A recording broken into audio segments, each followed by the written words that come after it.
João Carlos Marques, ele servo de Deus, pastor evangélico, já tem há 11 anos, casado com a Adriana, a família linda aí. Todo mundo chorando, tá com cara de viagem missionária, isso aí. A esposa dele, tive o prazer de conhecer, há 14 anos eles já são casados, têm 4 filhos, a Beatriz, a Clara, a Estela e o pequenino JP, o João Pedro. Ele já esteve na África Ocidental 2 vezes, em Guiné-Bissau e em Senegal. Esse ano ele conheceu os campos do sul da Ásia, tanto Indonésia, Tailândia e Malásia. Inclusive, isso aí foi viagem para Malásia, né? E ele é coordenador da missão AMID em São Paulo. E ele está organizando a base da AMID em Campinas. A AMID é uma agência missionária sediada aqui em Brasília, já existe há 13 anos. Tem um seminário abençoadíssimo, então quem estiver pensando, quem quiser conhecer mais, aprender mais, se aprofundar na Bíblia, é um bom lugar para começar. Então, amém. Pastor Chinho. Oremos, irmãos. Pai eterno, nosso Deus bendito, Deus querido, na Tua presença, Senhor, estamos para Te engrandecer, Te bendizer, Te adorar, Senhor, através desses cânticos, e do fundo do nosso coração, Senhor, profetizamos o Teu amor, a Tua luz para essas nações, ó Deus, tão carentes do Teu amor, da Tua luz, da Tua graça, da Tua salvação, Senhor.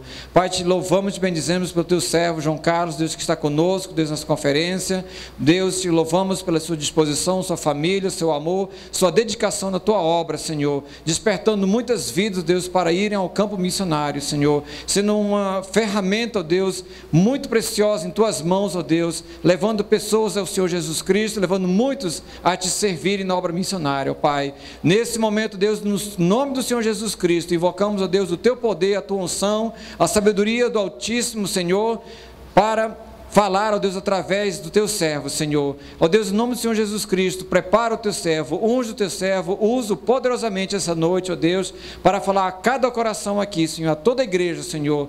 Deus, nos mostra a Tua vontade, nos revela, ó Deus, o Teu querer, Senhor. Ó Deus, nos desperta para realizar também a Tua obra, Senhor. Que não sejamos apenas ouvintes, mas fiéis, obedientes à Tua palavra, Senhor, para que possamos cumprir o Teu mandamento, ó Deus, as Tuas ordens da Tua palavra, Senhor. Assim Te bendizemos pela vida do Teu servo e suplicamos sobre ele, ó Deus, a Tua unção, ó Deus, a Tua sabedoria, para que ele fale, ó Deus, do alto, ó Deus, para os nossos corações, nossas vidas, para esta igreja, no nome do Senhor Jesus Cristo.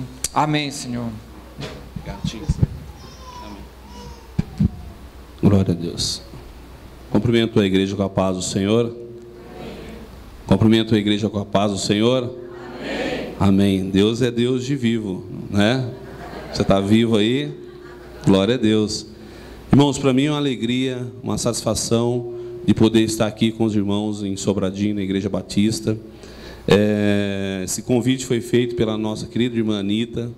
Vejo o esforço, a dedicação dessa irmã, né? Que esse amor, essa paixão continue a queimar, a arder cada vez mais, né, pela obra missionária, em nome de Jesus. Nós estávamos no CBM juntos, ali nesse mês de outubro, e ela nos fez o convite. Eu fiquei pensando um pouquinho para responder, não por não querer aceitar, porque a gente tem uma conferência que vai começar já terça-feira, lá em Campinas. É uma conferência nova que nós vamos fazer lá, uma conferência móvel missionária. São 5 igrejas envolvidas, né? Cada dia vai ser numa igreja, então começa já terça-feira. Então, mas eu falei, glória a Deus, eu vi o desejo dela, eu vi o olhinho dela brilhar. Pastor, vamos lá junto, né? Falei, amém, vamos fazer esse esforço. Mas para a gente, irmãos, que prega a palavra de Deus, é uma alegria, é um prazer, é um privilégio, é uma satisfação, aleluia, muito grande, cada oportunidade que Deus nos dá de trazer a palavra do Senhor. O cheiro da esposa, o abraço dos filhos, né? E também de poder pisar novamente na congregação, na igreja que Deus nos confiou para pastorear, é muito maravilhoso, né? Mas é muito maravilhoso, irmãos, a gente está servindo a Deus. Eu louvo a Deus por esse primeiro congresso de missões. Irmãos, tenha paciência. Se vocês quisessem um culto de avivamento, marcasse culto de avivamento. Culto missionário é culto de conscientização missionária. É culto que Deus quer fazer a gente entender o que Ele quer, qual é a vontade dEle, né, para as nossas vidas e para a sua igreja. Eu estava falando com o Sérgio Causana hoje. Deus revelou a sua vontade há mais de 2000 anos, até hoje tem gente que não consegue entender, né? Há mais de 2000 anos, Deus já, desde o nascimento da igreja, Jesus falou o abecedário do cristão claramente, sem dúvida nenhuma. Mas, amados irmãos, surgem tantas coisas novas por aí, né? Tantos ensinamentos, tanta doutrina, tantas coisas novas, que muitas vezes quer ofuscar aquilo que Deus determinou para fazer, né? Então, nós queremos estar meditando na palavra de Deus e ver qual é a vontade do Senhor nessa noite, aquilo que Deus colocou no meu coração, em nome do Senhor Jesus. E antes, eu quero estar falando um pouquinho só, alguns minutos sobre a minha vida, né? A minha chamada. Está aí a Mônica, tenho um prazer de abraçar essa amiga, companheira. A Mônica é diaconisa lá na igreja. A Mônica conhece a minha história.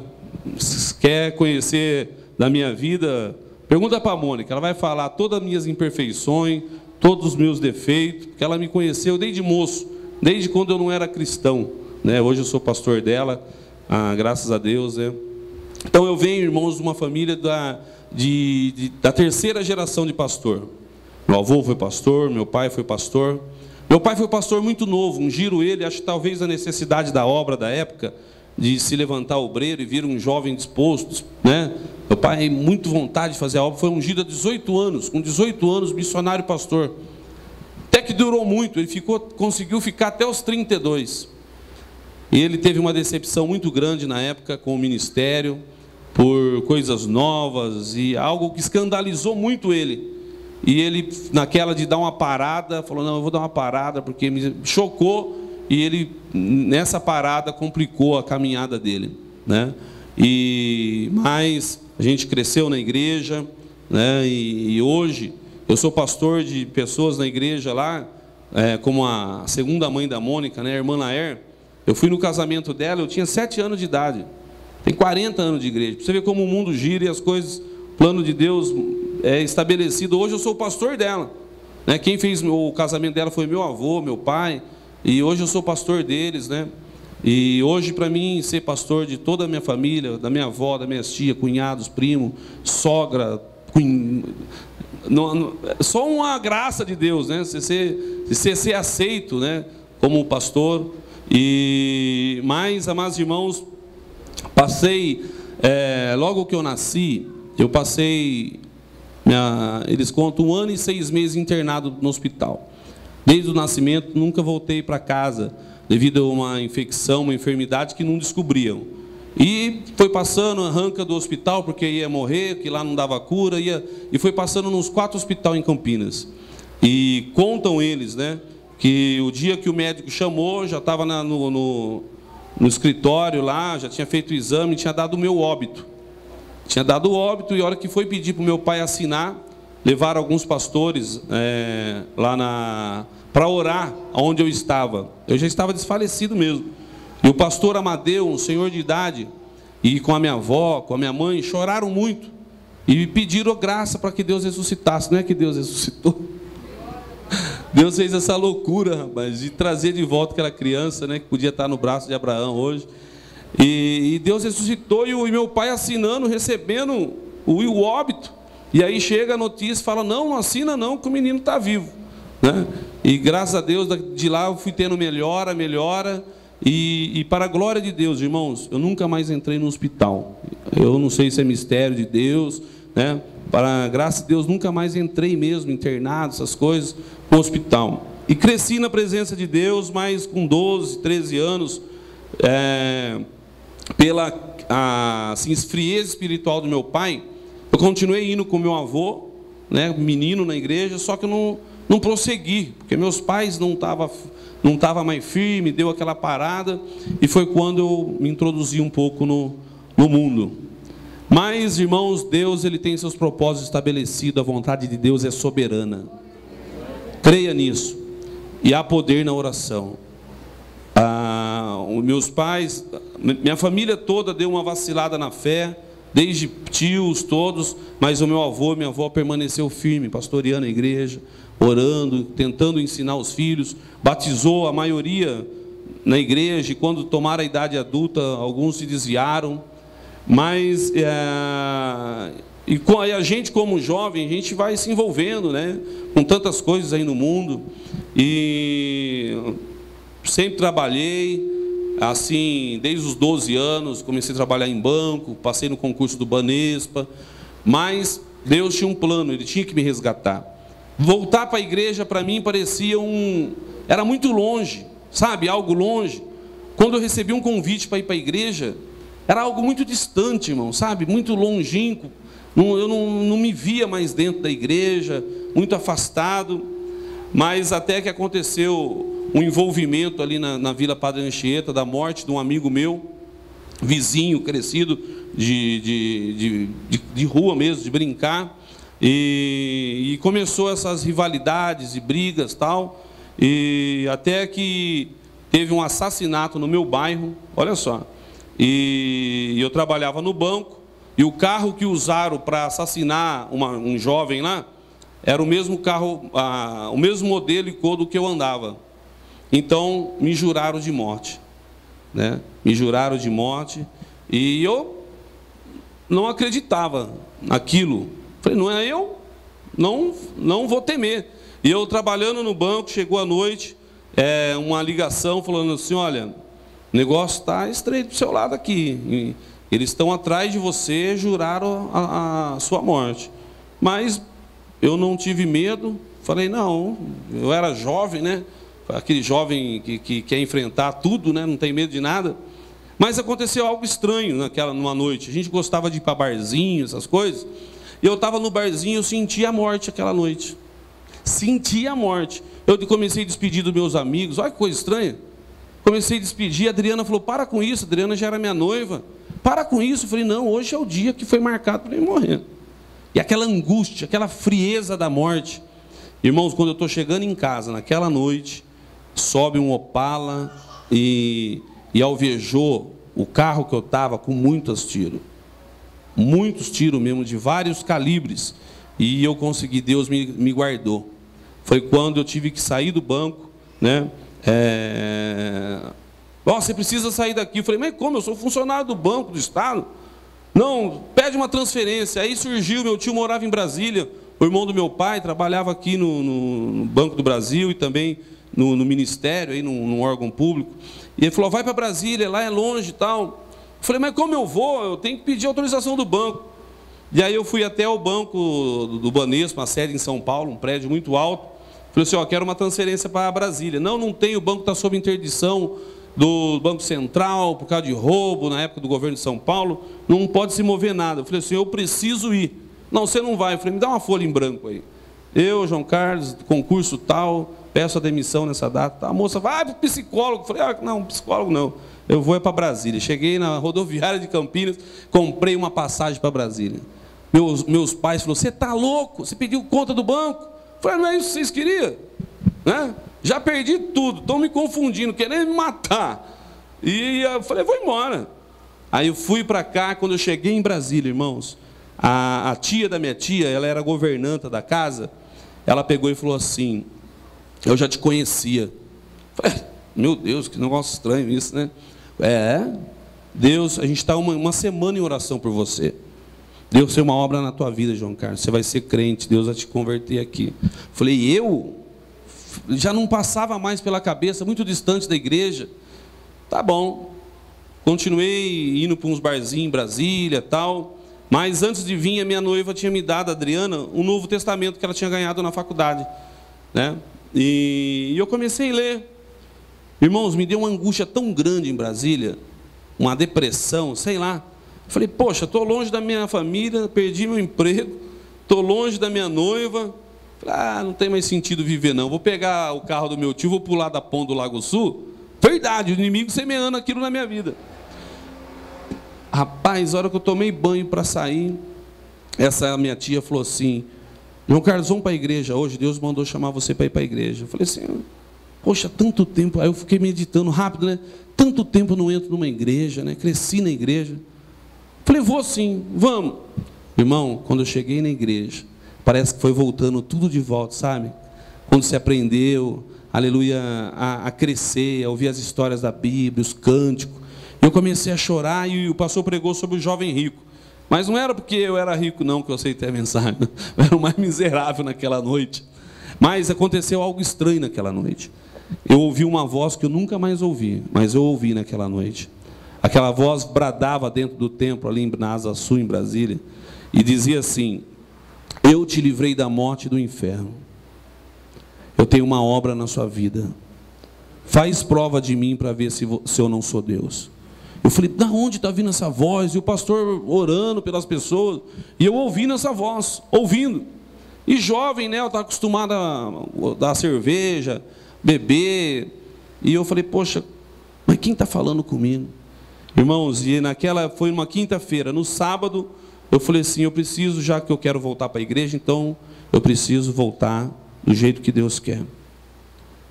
Eu fiz uma prova com Deus. Falei assim, olha, eu não consigo parar de beber, gosto da cerveja, gosto disso. Me liberta, Senhor. Se for o Senhor que falou comigo, eu quero começar a seguir o Senhor a partir de hoje. Irmãos, aconteceu um milagre. A hora que eu fui beber a cerveja, minhas mãos travou. Travou e eu não consegui beber. Algo parece que começou a me dar nojo. Eu comecei a passar mal e pôr para fora as coisas dentro do barzinho lá. E aquele dia eu falei, nunca mais eu vou beber, eu vou servir a Deus a partir de hoje. Comecei a servir a Deus, aleluia, no dia 10 de agosto de 95. Comecei a buscar Deus, renovação do Espírito Santo, e fui batizado nas águas dia 21 de outubro. E eu queria voltar para Campinas, né, contar a novidade para minha família. Meu avô sempre orando por mim, né? Feriado de 7 de setembro. Não, queria, Jesus, posso ir? Não, não é tempo. 12 de outubro, não é. 2 de novembro, não. Agora num feriado como este, 15 de novembro, Deus usou uma irmãzinha, uma senhora da igreja, falou assim, meu servo, pode ir. Agora é o momento da família conhecer a tua mudança. E eu voltei. Tem 2 anjos te acompanhando. E eu voltei, né, tudo alegre. Eu estava num culto de oração, na casa do meu avô. Foi a primeira vez que Deus falou comigo sobre a obra missionária. Eu nem tinha noção, novo convertido. Deus falou assim, eu te dei o mundo, eu te dei as nações. E começou ali, eu entendo, nem, né, novo convertido, sem entender. Te levarei pelos 4 cantos da terra. Eu falei, meu Deus, que negócio é esse? E aí acaba a oração, fui lá limpar eu falei, vou lavar seu carro um pouco. Irmãos, eu estou lavando o carro. Quem que passa? Os rapazes que queriam me matar. Passaram na moto. Pararam 1 metro de distância. Falou assim, olha, você voltou para morrer. A hora que eles foram atirar, o braço do rapaz torceu. Torceu, irmãos. Ele deu uns 5 tiros para o alto. E saiu gritando, ai, meu braço, meu braço. E saiu com a moto. Aí foi a hora que eu levantei. Levantei e o meu avô estava no portão da casa. E eu passei debaixo do braço dele, e ele sorrindo. E eu chorando. Desesperado. Né? E ali eu chorei nos pés do Senhor. Deus me deu o Salmo 56. Falou grandemente, né? Falando que quem é o mortal, quem é o homem para tentar te matar? Eu sou o Deus que te guarda. Né? E falou, eu falei, vô, por que o senhor sorriu? Ele falou assim, é porque você não viu o que eu vi. Ele falou, na hora que você estava entre você e o rapaz, caiu um raio do céu, era de dia, 3 horas da tarde. Caiu um raio entre você e o rapaz, e levantou um homem de branco, que começou a torcer a mão do rapaz. Aleluia, louvado seja o nome do Senhor. E chegou naquela madrugada de sexta-feira, meu avô dormindo, ele era o pastor da igreja, ele falou que alguém o acordou. Uma mão tocando e falou para ele, levanta, acorda. Aí ele pegou, acordou, era um homem de branco, falou assim, olha, eu permiti acontecer isso à tarde com o João Carlos, para que vocês saibam que eu conduzo a vida dele a partir de agora. E ali começou, meu avô falou assim, olha, Deus, ele tem uma obra na sua vida tal, e aí na igreja que eu estava em Brasília, fui tendo oportunidade, rápido, para auxiliar, diácono, fui indicado para o seminário, fui para o seminário, quando formei para o seminário, fui chamado para... Deus começou a me incomodar para voltar para Campinas. estava empregado aqui, família estabelecida, já tinha casado com a Adriana trabalhando no governo, eu trabalhando. E eu falei, Deus, me dá todos os sinais. Deus foi dando. Foi o momento de voltar para Campinas. Quando eu chego na igreja, a igreja pequena, a igreja sofrendo, meu avô doente. E passou 10 meses eu congregando com ele, ele teve um infarto e morreu. A igreja tinha 12 membros, uma igreja, a maioria de terceira idade, né? E ele sem força para tocar a igreja. E eu recebia propostas, seminarista novo, para ir para vários ministérios e tal, e Deus falou, não, vou te usar para levantar essa igreja. E eu novo, casado novo, aí a Beatriz nasce, então um ministério novo, seminarista, para a glória de Deus, eu aceitei o desafio. Aleluia. E com o passar do tempo, há pouco tempo, né, Deus já começou a colocar no meu coração a paixão sobre missões. Eu fui para um programa de rádio e eu separava vários momentos do programa para falar sobre a notícia de portas abertas, né? A voz dos mártires, e começávamos a interceder no ar, junto com os ouvintes, pelos países, pelas nações, e Deus foi ministrando isso no coração, né? Deus foi ministrando isso no nosso coração, e até que nós começamos a separar uma oferta missionária na igreja. Uma oferta missionária, eu falo assim, olha, se Deus começou a dar entendimento, sem perguntar para ninguém, sabe? Assim, sem ninguém ministrar sobre missões, foi o próprio Deus, que se missões era prioridade, então aquilo que entrava na igreja era prioridade para a obra missionária. E ali nós separávamos, nós tínhamos um culto de agradecimento a Deus, dia 31 de dezembro. Eu falei, então, essa oferta de agradecimento a Deus vai para missões.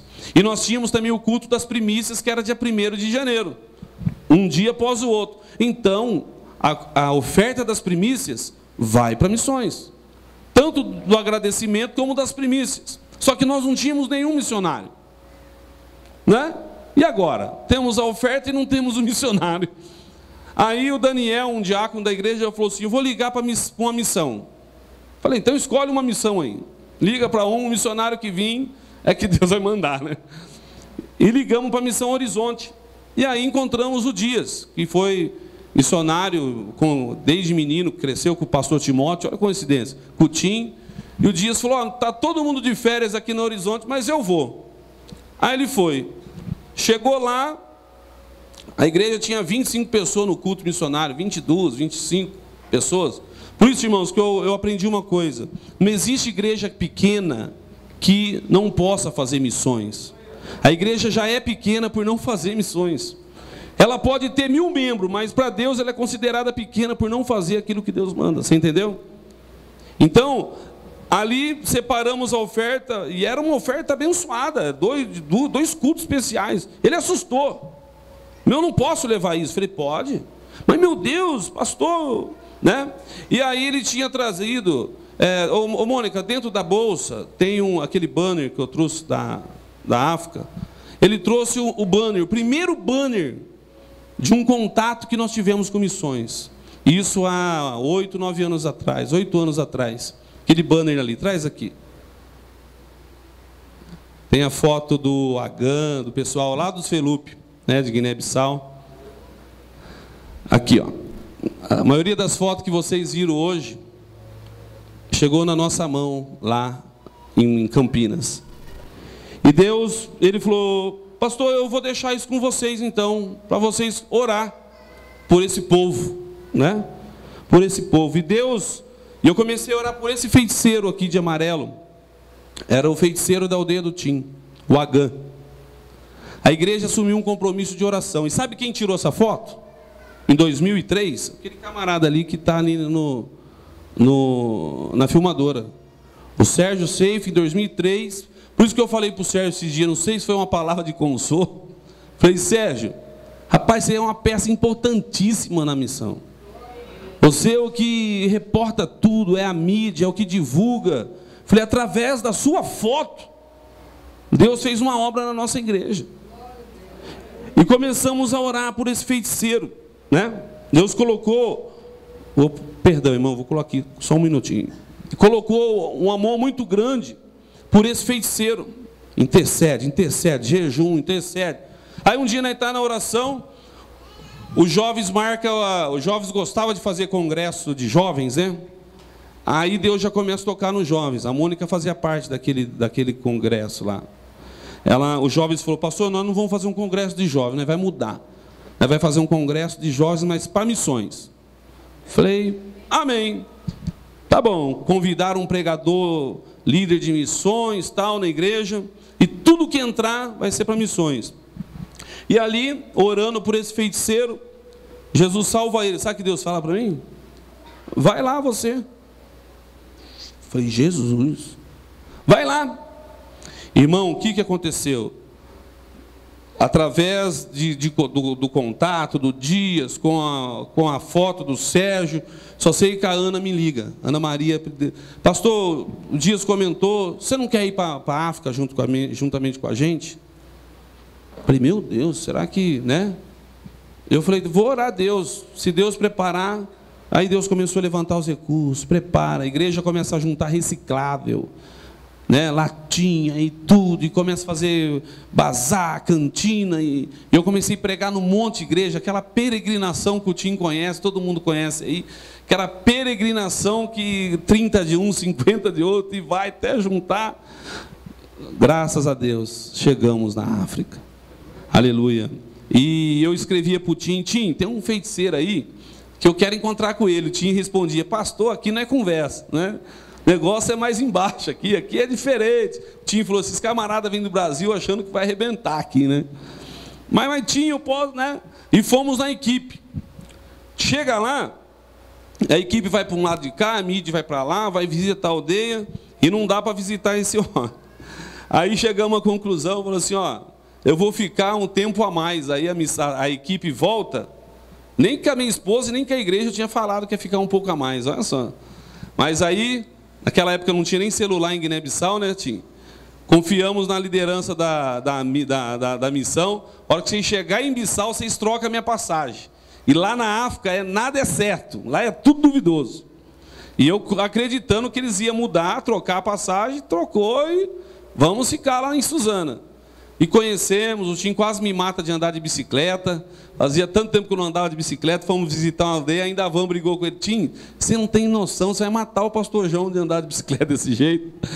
Rapaz, mas foi bom. Até que um dia eu acordei, eu falando para o Tim, eu quero visitar o Agã. Ele pegou e falou, vamos ver, pastor, vamos ver.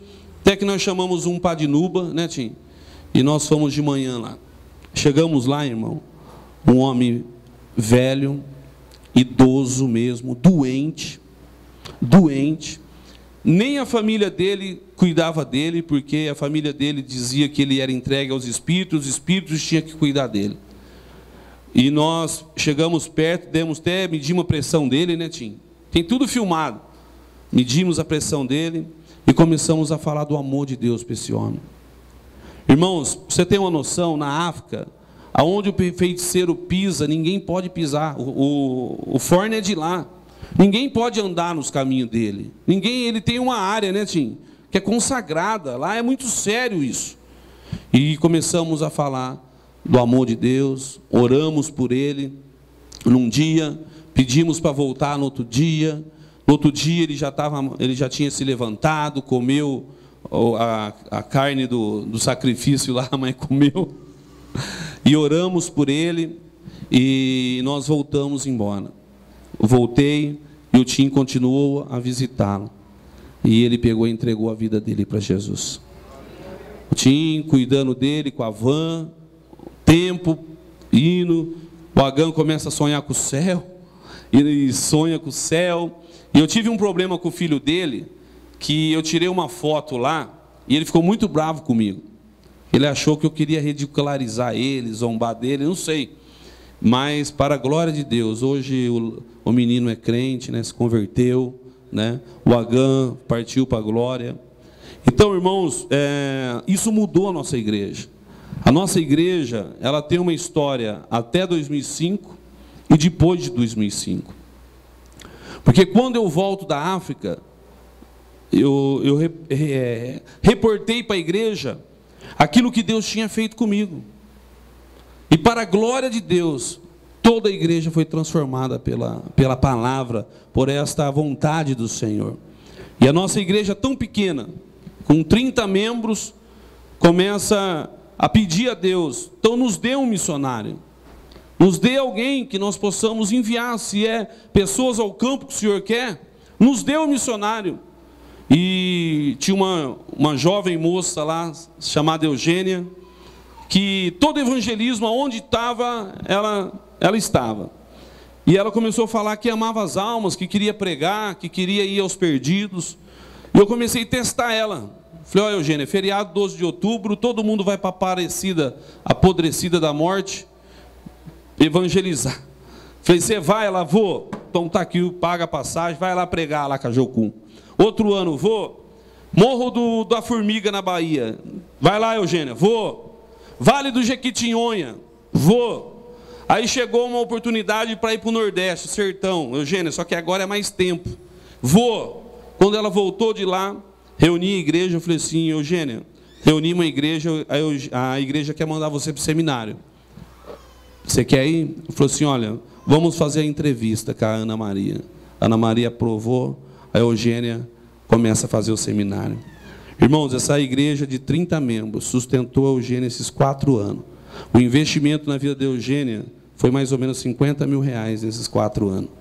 Nós sustentamos ela integral, sem pedir R$1 para nenhuma congregação. Aleluia, para a glória de Deus, Deus sempre deu graça. Aleluia, louvado seja Deus. Deus nos permitiu ir na África na segunda vez, conhecer o povo Biafada. Pisamos, voltei, aleluia, nós adotamos o povo Biafada, né? Aleluia, em uma quantia de dinheiro. E na adoção do povo Biafada, e a igreja, um pouquinho mais de membros, foi para 50, né? 60 membros. E adotamos o povo Biafada, mas nessa adoção surge o projeto Ásia. Desafiamos a Eugênia para ir para a Ásia. A Eugênia fala, minha chamada não é África, pastor, é Ásia. Então, ficou tudo certo para levar a Eugênia para a Ásia. Você vê o trabalhar de Deus, irmãos. Aleluia. E depois, já nesse viajo para Brasília para acertar a viagem da Ásia. E surge uma oferta, uma chamada de Deus para a vida da Mônica. E eu chego em Campinas, Mônica, você estava falando que tinha uma chamada. A chamada é agora. Você estava se programando para o ano que vem, mas a porta se abriu, é agora. 3 dias, 4 dias para você orar. Acabada de se formar em enfermeira. Fui na formatura dela, em novembro. A hora que ela ia começar a ganhar dinheiro, Deus faz ela ficar dura. Fala, agora você vai depender de mim, né? Pastor, eu vou. O que eu faço? Pede a conta no seu serviço, comunica a sua mãe, e eu te dou a benção. Você vai. Já está no 1º ano, graças a Deus, aleluia. Então já é a 2ª missionária de uma igreja. A nossa igreja tem 60, 70 membros. Aleluia, louvado seja o nome do Senhor. Mas Deus faz milagre, irmãos. Paramos, compramos um terreno, nós pagamos aluguel até hoje. Até dezembro, se Deus quiser. Compramos um terreno, pagamos 42 mil reais um terreno. Você vê como Deus faz. Hoje o terreno vale 300 mil reais. Estamos construindo uma igreja para 500 membros sentados. Aleluia. E se Deus quiser, ficamos parados 3 anos sem colocar a Mônica de prova. Nossa prioridade é missões. Enquanto Deus, o recurso vem de Deus. Se nós damos prioridade para missões, a hora que tiver que levantar o tempo, Deus vai levantar as condições. De março, pastor, tem que mexer no templo. Não, tem que levar a Eugênia para o campo. Pastor, mas e o tempo? Vamos levar a Eugênia para o campo. Irmãos, de março a julho, que foi a viagem, a junho, uma igreja de 60 pessoas levantou 16 mil reais de oferta. Em 3 meses. Quando eu volto, Deus fala, agora é a hora de começar, aleluia, levantar o templo. Voltei em agosto, aleluia, no mês de agosto, num culto, em reunião com a igreja, aleluia, nós levantamos 50 mil reais para colocar a laje na igreja. Deus é fiel, irmão, desde que você priorize aquilo que Deus quer que você priorize. Aleluia, louvado seja o nome do Senhor Jesus. Quero que você abra a sua Bíblia em Mateus capítulo 9, versículo 35. 9h35. Me falaram que eu tinha 1h20. Eu vou pregar em menos, tá? Não vou cansar muito vocês, não. Hoje eu sou que nem João Batista, só vim preparar o caminho para vocês. A Ana, o Tim vem amanhã aí, né? O vinho melhor vem para depois da festa, né? Eita, Jesus maravilhoso. Mateus 9, versículo 35. Amém, irmãos? E percorria Jesus todas as cidades e aldeias, ensinando-os nas sinagogas deles, e pregando o evangelho do reino, curando todas as enfermidades e moléstia entre o povo. E vendo a multidão, teve grande compaixão deles, porque andavam desgarrados e errantes como ovelhas que não têm pastor. Então disse aos seus discípulos: a seara realmente é grande, mas poucos são os ceifeiros. Amém? Então vemos aqui, irmãos, o grande desafio da evangelização. Então é comum se ouvir que os desafios da evangelização mundial, meus amados, são contra a ofensiva satânica, o ataque satânico contra a igreja. Vemos que os desafios muitas vezes são as culturas fechadas, intransponíveis para o evangelho. A perseguição da igreja, que tem colocado muitos na guilhotina, na cadeira elétrica, pena de morte, prisão, perseguição com ataque à família, igrejas queimadas. Isso muitas vezes as pessoas acham que é um grande desafio. Vemos também, amados irmãos, as pessoas acham que o escasso recurso financeiro, tem pouco dinheiro, tem pouco recurso, é o desafio da igreja para fazer missões.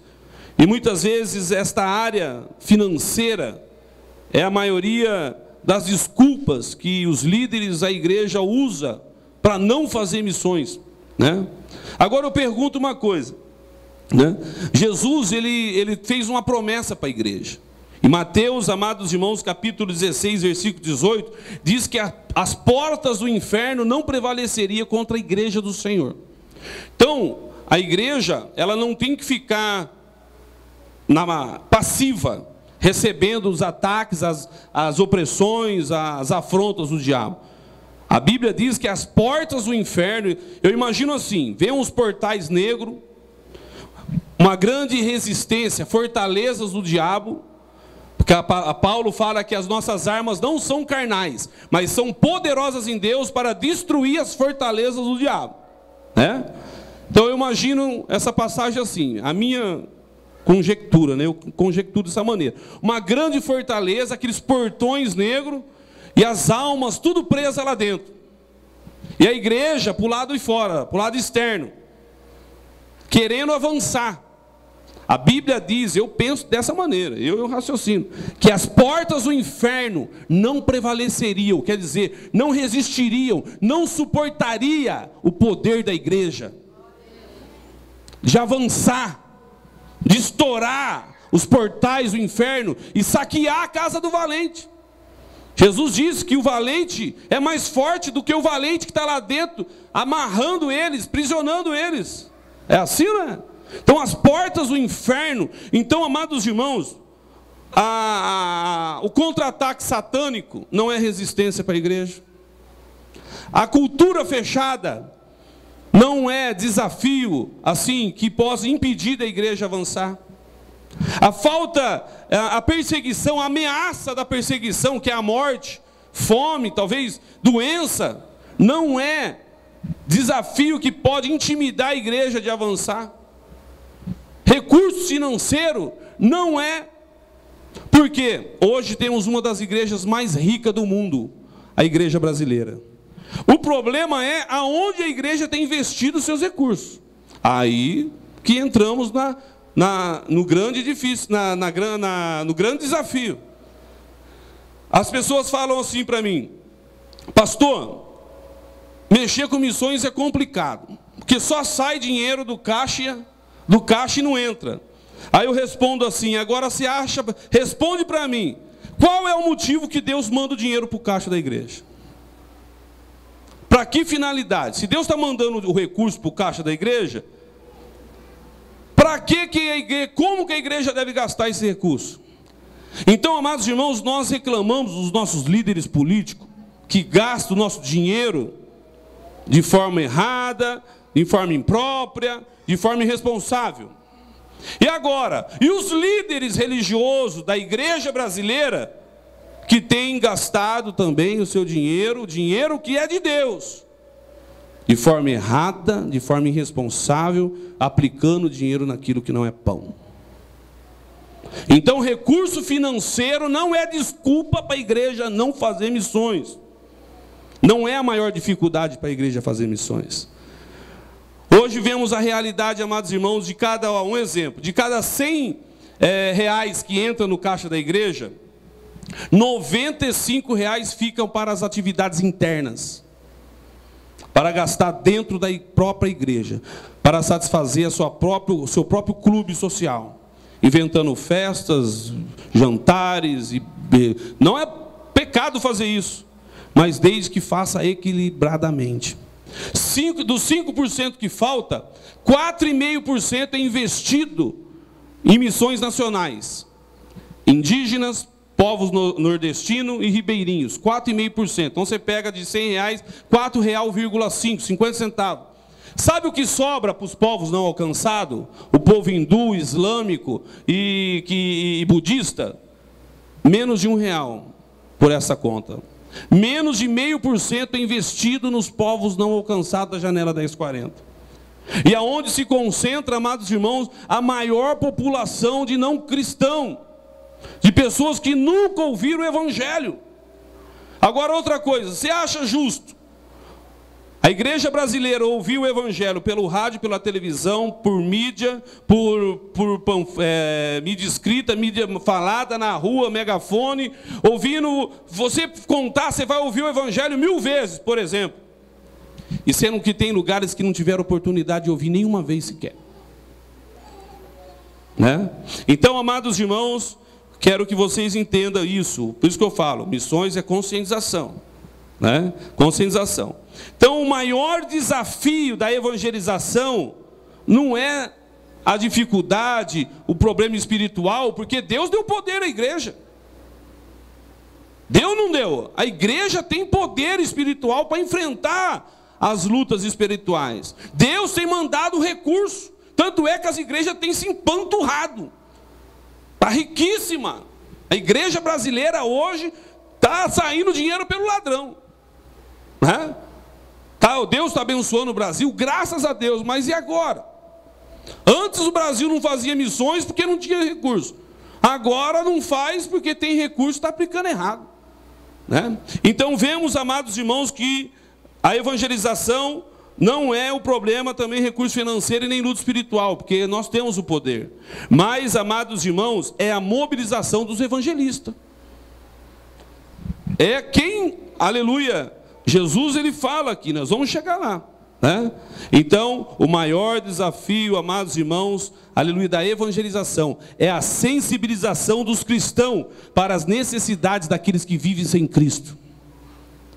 É os cristãos ser sensibilizados, irmãos, aleluia, aqueles que são separados da comunidade de Israel, como diz a Bíblia, aqueles que são estrangeiros quanto à aliança da promessa, aqueles, amados irmãos, que sem esperança e sem Deus no mundo vive, conforme Efésios fala, capítulo 2. O maior desafio da evangelização mundial não está na seara, não está no campo. O maior desafio são encontrar os trabalhadores para a seara. É encontrar quem vá, porque os campos estão preparados. Os campos estão brancos. Então, o problema não é o campo. O problema não é os povos. Nós achamos que é os povos que é o problema, irmão. Nós passamos, irmãos, na Indonésia. Qual é o clamor, Tim? Manda-nos. Qual é o clamor, Sérgio? Qual é o clamor? Manda-nos obreiro. Passamos na Tailândia, só falta implorar, manda-nos obreiro. Na Malásia, brigam pelo missionário, deixa aqui, não, manda para a Tailândia, é tão pouco, manda para cá. Aí você recebe um e-mail do Tony, do Soniquê, pelo amor de Deus, olha o tanto de aldeia para alcançar. né? A seara é grande, eu fiquei desesperado com aquele e-mail do Tony. É muito trabalho para um só, né?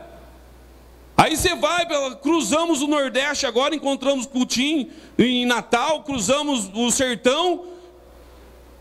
Cadê os obreiros? Cadê?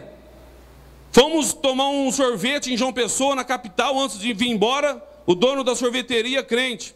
Aí começa a chegar crente, né? Depois de culto, o crente ou vai para a pizzaria, sorveteria, comer hambúrguer, alguma coisa, ele vai, o crente, né? Aí, antes de ir para casa. E lá foram tomar sorvete. E aí chegou um monte de pastor. O pastor fala para o rapaz da sorveteria: você está sem igreja? Estou. E eu só escutando. Ó, vem para a minha. Vem congregar na minha. Mas qual que é a sua? Olha, escolhe, eu tenho 20 aqui na capital. Aí eu não aguentei, né? Eu falei: o senhor tem quantas igrejas aqui na capital? Tenho 20. E no sertão? Que sertão? Você está louco? Irmãos, em Fortaleza, 97% dos cristãos do Ceará estão na capital de Fortaleza. Você entendeu? Então o campo está aí, ó. Nordeste, Amazonas, ribeirinhos, indígenas, África, Ásia. O problema não é o campo. O problema é os trabalhadores para a seara. Irmãos, então vamos ver. Jesus, ele manifesta aqui então, irmãos, nessa passagem, 3 grandes desafios e 3 maneiras que nós vamos ver para que possamos nos despertar para fazer missões. Primeiro, versículo 36 de Mateus 9. Vendo a multidão, teve grande compaixão deles. Vendo a multidão, teve grande compaixão deles, porque andavam desgarrados, errantes como ovelha que não tem pastor. Então a motivação da evangelização, irmãos, não é recurso financeiro que os mantenedores vai prometer para o missionário. Não é bem-estar, que lá no campo você vai ter casa, vai ter estrutura, vai ter uma caminhonete, vai ter isso. A grande motivação da evangelização mundial, Jesus, irmãos, ele dá a receita que ele fala. Jesus, vendo a multidão perdida, teve grande compaixão. Compaixão é mais do que amor. É um amor mais profundo, é um amor que produz aquela vontade de ajudar. Não é dó, não é pena, mas é algo que dói. Você entendeu? E Jesus teve compaixão. Então, irmãos, aleluia, dos pontos, dos desafios para a evangelização mundial é a compaixão. Somente aqueles que têm seus corações movidos por esta compaixão se mobilizam em direção de atender as necessidades dos não alcançados. Só quem tem coração, amor pelos perdidos, amor por Deus, amor pelos povos não alcançados. Missões não vai por emoção. Se for por emoção, você está frito, assado, esturricado. Tem que ter compaixão. Aleluia, louvado seja o nome do Senhor. Então a parábola do bom samaritano revela uma compaixão tremenda do samaritano. E os sacerdotes não tiveram. Os sacerdotes, eles eram mais religiosos, agiam mais por a emoção. O samaritano agiu, amados irmãos, por compaixão. Então vemos, amados irmãos, que o desafio é a ausência de gente compadecida pela multidão que perece. A igreja brasileira, ela não tem esse sentimento de compaixão. Ela age muitas vezes pela emoção. Mas se agisse pela compaixão, este amor, que é algo mais do que simplesmente dizer eu te amo, quando você tem compaixão de alguém, você quer ajudá-lo, você quer fazer alguma coisa. Você entendeu? E a igreja brasileira hoje, amados irmãos, infelizmente, tem muita emoção, muito movimento, mas pouca compaixão. E missões, amados irmãos, não é fruto de informação. Muitas pessoas, irmãos, estão dizendo, claro, falta informação chegar na igreja. Espera aí, isso aqui não chegou nos púlpitos, não? A Bíblia não está nos púlpitos das igrejas, então quer maior informação do que a própria palavra? O que falta, amados irmãos, não é informação, é o fruto da compaixão pelo perdido. É a igreja sentir a compaixão, a mesma compaixão que Jesus teve pela igreja brasileira. de mandar missionários para a igreja brasileira e salvar a igreja brasileira. Hoje a igreja brasileira é ingrata. Hoje a igreja brasileira não tem a mesma compaixão que Deus teve por ela. Se torna egoísta. Quando a pessoa não tem compaixão, ela se torna egoísta, pensando em si mesma. Outro ponto. O público-alvo da evangelização são pessoas aflitas e desamparadas. Versículo 36 ainda. Porque andavam desgarrados, errantes, como ovelhas que não têm pastor. Né? Então vemos, amados irmãos, que o público-alvo de Jesus não era o clero, a elite, né? Eram as pessoas aflitas, desesperadas, as pessoas que andavam sem ninguém para dar uma palavra, para protegê-la, para ensiná-la. Por isso que ele andava no meio dos pecadores.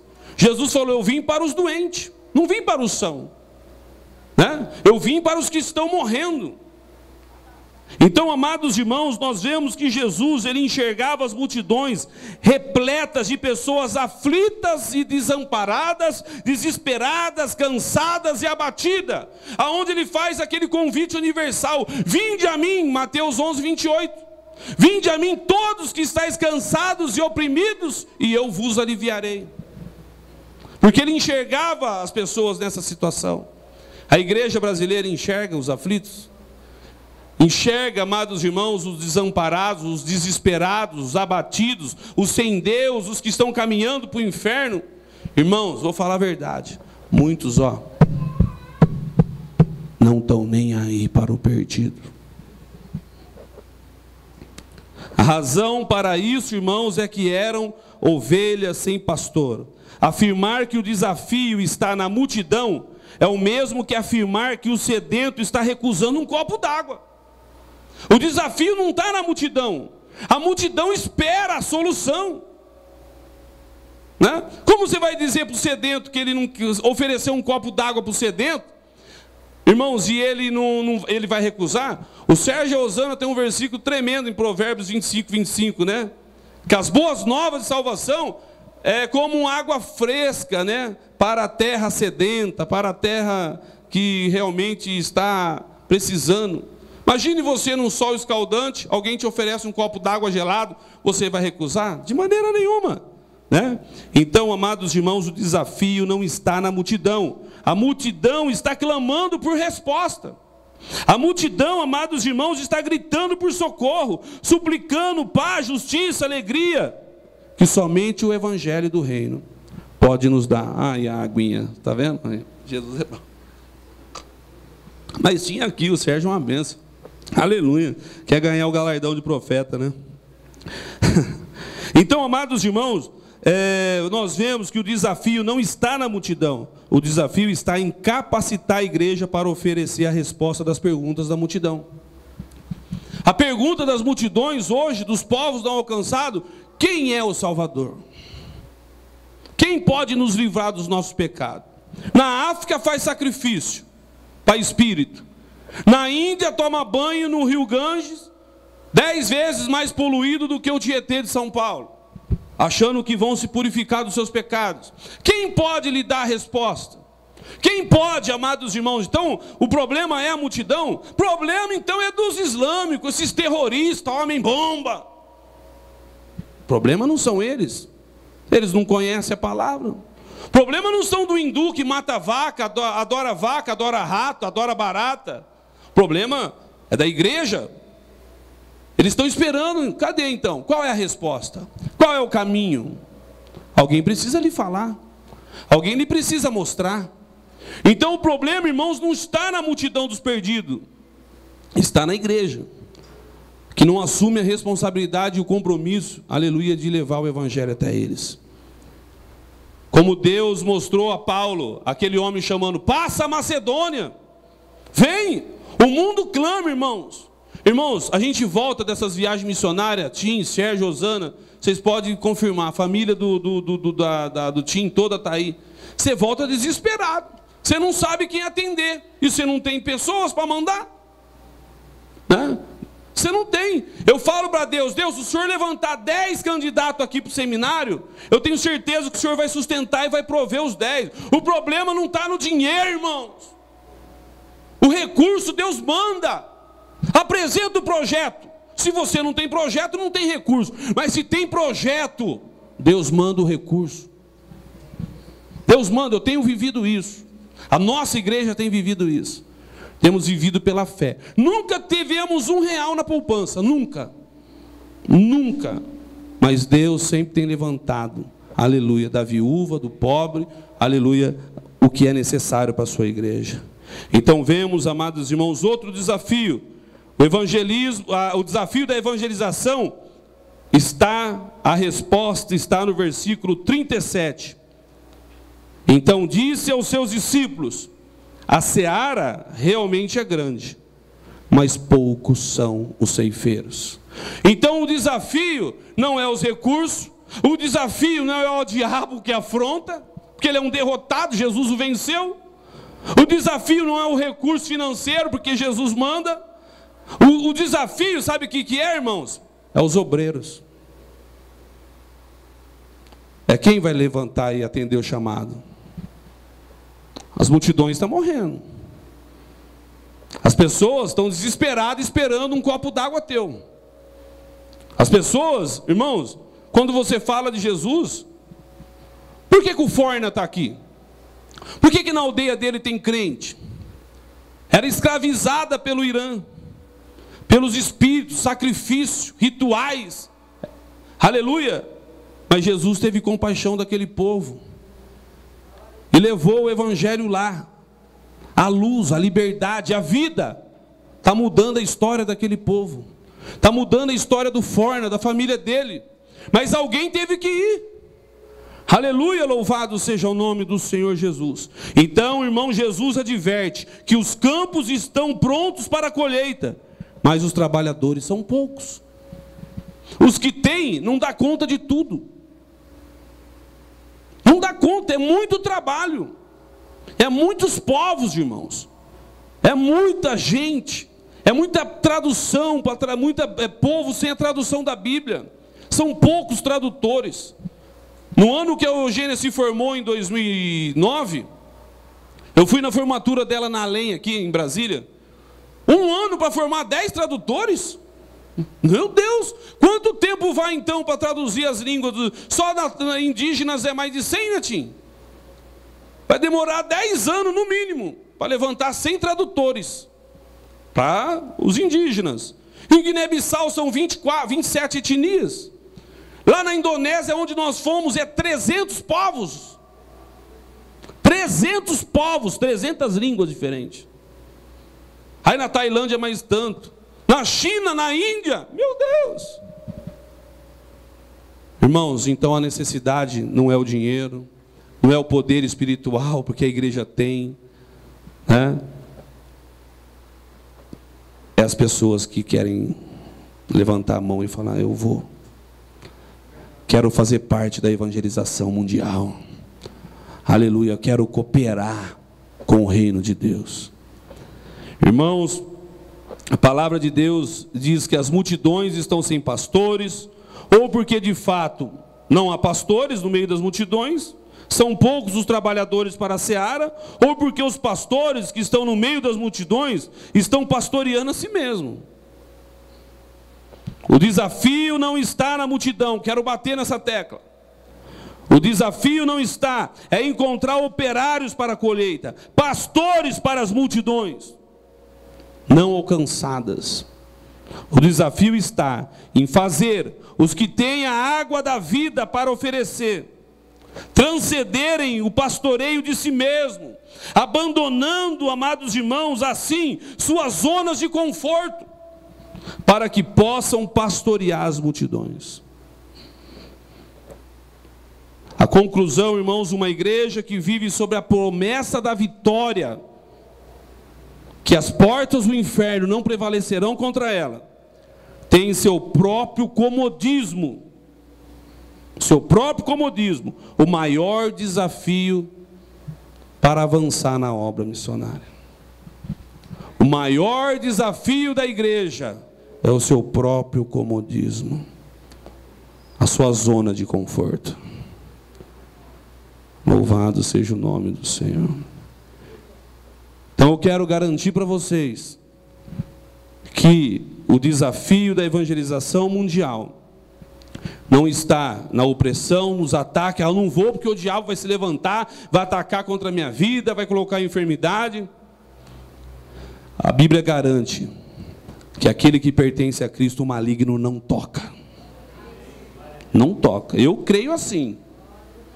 Na vontade soberana de Deus, no domínio soberano de Deus, que todas as coisas cooperam para o bem daqueles que amam a Deus, que só acontece uma coisa na minha vida, ou na vida da minha família, se Deus permitir.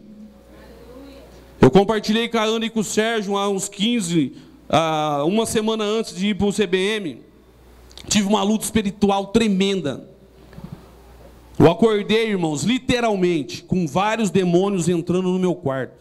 Sabe que você vê, sentir, ele te atacar?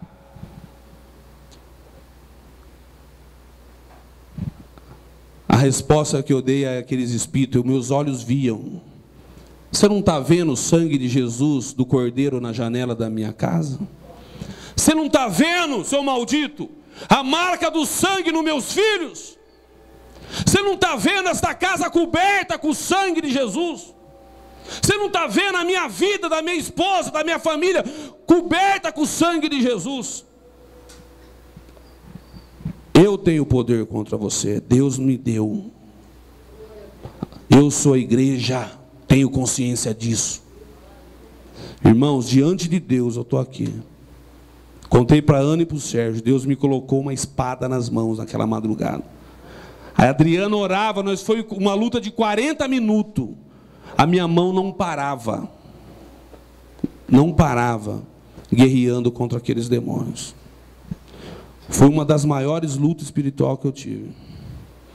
Até que a glória de Deus entrou no meu quarto. Aleluia, louvado seja Deus, e eles foram embora. A paz de Deus, aleluia. Irmãos, a nossa confiança em Deus, aleluia, está a nossa fé. Ela tem que ser inabalável. Temos que ter a certeza de quem nós servimos, qual é a chamada, qual é a vocação, qual é o propósito da igreja nessa terra. Não se iluda com promessas de homens. Estava dizendo para a pastora no gabinete dela, nós estávamos conversando. Irmãos, tem dois evangelhos, o evangelho do reino e o evangelho terreno. O evangelho que vai preparar você para ir para o céu e o evangelho que vai preparar você para ficar para o anticristo. Quiser ficar com o meu carro, com o anticristo quiser ficar com a casa que eu nem tenho, é Deus que emprestou, pode ficar, eu tenho uma morada na glória. Aleluia. Nós temos que ter uma consciência de uma coisa, igreja, que nós somos peregrinos nessa terra. Nós somos peregrinos. Aleluia, louvado seja o nome do Senhor Jesus. O nosso tesouro, aleluia, é na glória. E o maior bem que nós possuímos hoje é a presença do Espírito Santo na nossa vida. Quero convidar você a ficar de pé.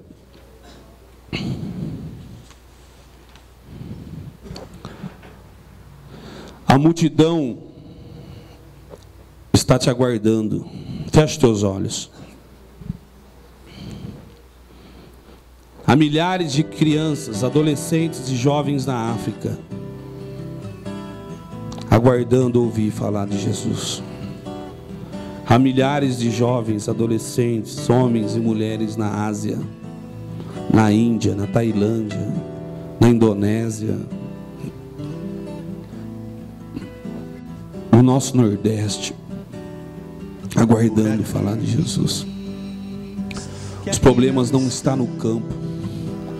O problema não é se a religião muçulmana é forte, se ela é poderosa.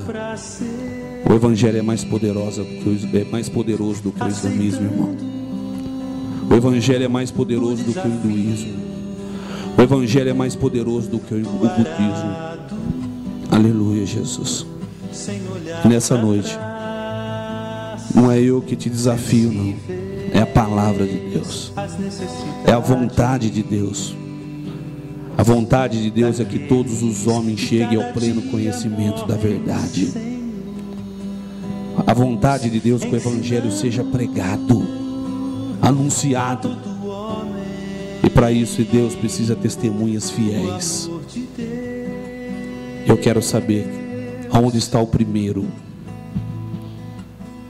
que está ouvindo, vendo, sentindo e tendo compaixão. Sentiu a compaixão hoje pelos perdidos, pelas multidões que perecem. Onde está essa primeira pessoa que está aqui nesta igreja hoje? Se tem poucos ou muitos aqui, não interessa. Deus escolheu você para estar aqui e ouvir essa mensagem. Eu quero que você saia do seu lugar e venha aqui na frente. Aleluia, louvado seja o nome do Senhor. Onde está a segunda pessoa? Aleluia, em nome do Senhor Jesus. Onde está a terceira pessoa? Isso não quer dizer que você vai para o campo amanhã.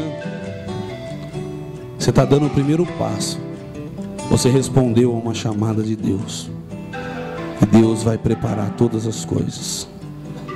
É Deus que vai abrir as portas. É Deus que vai conduzir. A quarta, cadê a quinta? Aleluia, louvado seja o nome do Senhor Jesus. Cadê a quinta pessoa? Aleluia, louvado seja o nome do Senhor. Louvado seja o nome do Senhor. Os campos estão brancos. Jesus respondeu aos discípulos: mas onde estão os trabalhadores? Aonde estão os ceifeiros? Cadê a sexta pessoa? Louvado seja Deus. Eu queria chamar aqui o pastor Timóteo, a sua esposa, missionária Vanilde. Queria chamar aqui a Osana, o Sérgio, pastor Samir, que é a sua esposa, para nós orarmos por esses irmãos. Em nome do Senhor Jesus. Ó Deus Todo-Poderoso, nós queremos quero chamar a pastora desta igreja. Eu não sei se todos são membros daqui, todas ovelhas dessa igreja. São todos pastores? Oi? Alguns? Quero que a senhora ajude a orar. Em nome de Jesus, soberano Deus, eterno Pai. Em nome de Jesus Cristo, Pai. Ó Deus, o Senhor achou graça nessa noite e tocar em 5 pessoas que são candidatas a trabalhar na tua seara. Ó Deus, que sentiram a compaixão pela multidão que perece, a multidão sem pastor, a multidão sem Deus, sem esperança, a que está afastada aleluia, da aliança. Em nome de Jesus Cristo, Pai, eu peço, meu Deus, que a tua graça, o teu poder, o teu Espírito envolva, meu Deus, aleluia, essas 5 vidas, ó Pai. Ó Deus, que o Senhor levantou pelo teu Espírito Santo. Aleluia, que o Senhor comece a dar, Senhor Jesus, a toda orientação. Aleluia, o caminhar. Aleluia, Senhor Jesus, a partir deste momento, desse dia. Ó Deus, a Ásia clama, a África espera, o deserto, Senhor, geme, o nosso Nordeste perece. Ó Deus, em nome de Jesus, que o Senhor venha trazer, ó Deus, aleluia, a revelação. Venha falar no coração de cada um deles, ó Pai. Qual é o teu propósito, qual é a tua vontade, Senhor Jesus, para as suas vidas. Ó Deus, aonde o Senhor quer que eles trabalhem, aonde quer que eles sejam bênção, aonde quer que eles falem do seu amor, que eles sejam, ó Pai, aleluia, um instrumento nas tuas mãos. Eu te louvo, meu Deus, aleluia, Senhor Jesus, por esses 2 irmãos, por essas 3 moças, essas 3 irmãs. Ó Deus, em nome de Jesus, ó Pai, que sentiram no peito, no coração, ó Pai, algo diferente. Esse toque não é de homem, esse toque não é da carne, esse toque é do teu Espírito Santo, Senhor, levantando, Senhor, chamando, aleluia, para a tua obra, Senhor Jesus, ó Pai, para que os povos sejam abençoados por essa vida, porque benditos são os pés daqueles que anunciam as boas obras, ó Deus, em nome de Jesus. Bem-aventurado, benditos são aqueles que vêm em nome do Senhor, ó Deus, em nome de Jesus, ó Pai, aleluia, que o nome desta igreja, Igreja Batista Missionária Internacional, aleluia, ó Deus, que essa pastora venha, Senhor Jesus, ó Pai, saber o sentido real, porque colocou o nome, Senhor, Missionária Internacional, porque é para as nações, é para os povos, é para além fronteira. Karamanaga Suriandare Karamanaga. Em nome de Jesus, Pai, aleluia, que o Senhor dê por herança aos povos, às nações, esta igreja, ó Deus, em nome de Jesus, Pai, em nome do Senhor Jesus, quero colocar cada um deles, aleluia, nas tuas mãos, na tua presença, para que seja, meu Deus, em nome de Jesus, uma bênção, para a glória do teu nome, em nome do Senhor Jesus. Amém. Amém, Jesus.